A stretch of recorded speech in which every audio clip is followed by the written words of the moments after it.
My definition of leadership is that it's about managing energy, first in yourself and then in those around you. Now, I say first in yourself because frequently over the course of my career, when I've met managers or executives, they want to know, how do we motivate people?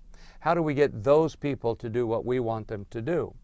And the first thing I may notice is that they may be actually behaving in a compliant, apathetic, or basic agreement point of view with the instructions or the guidelines or the strategy that's been given to them from their superiors. So I argue that one of the most important things to think about, that northern ball in our diamond model, who are you? What's your level of buy-in with the strategy, with the direction, with the leading strategic change concept in the organization in which you work? Now, we'll come a little bit later to the notion of how energy or buy-in is infectious, it's contagious. I invite you to think about that. We'll come back to this issue in a little while.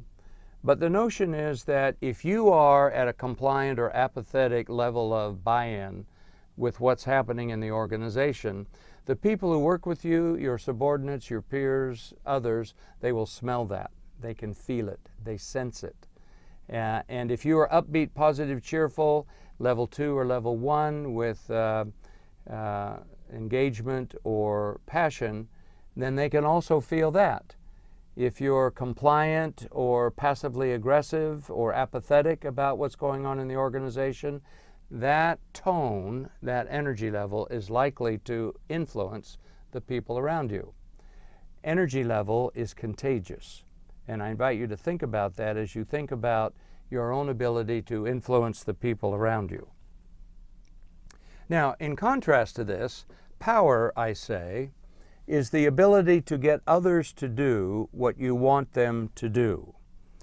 In other words, if you can get another person to do what you want them to do, you are a powerful person. Now, there are a lot of ways that you can exert power, and not all power, I believe, is appropriately labeled leadership. In fact, I think there's a big difference between the exercise of power and the exercise of leadership. They may have similar outcomes in some ways, but let's explore that further by considering that leadership includes the ability to influence others.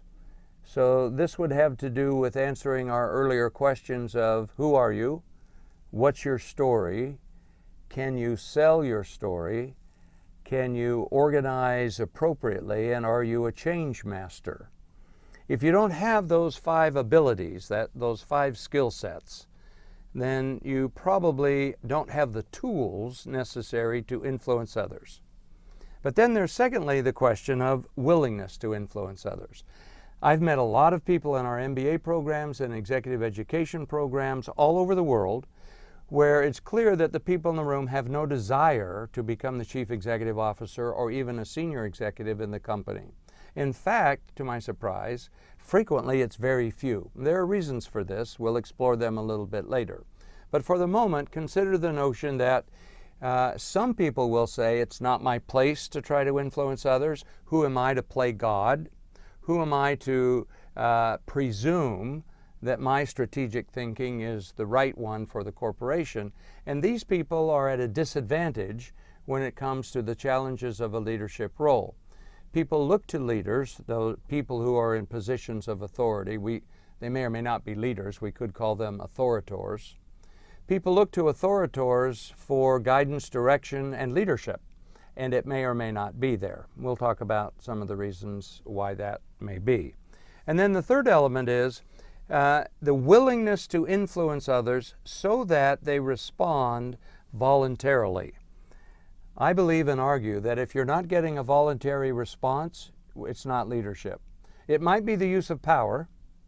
It might be the abuse of power.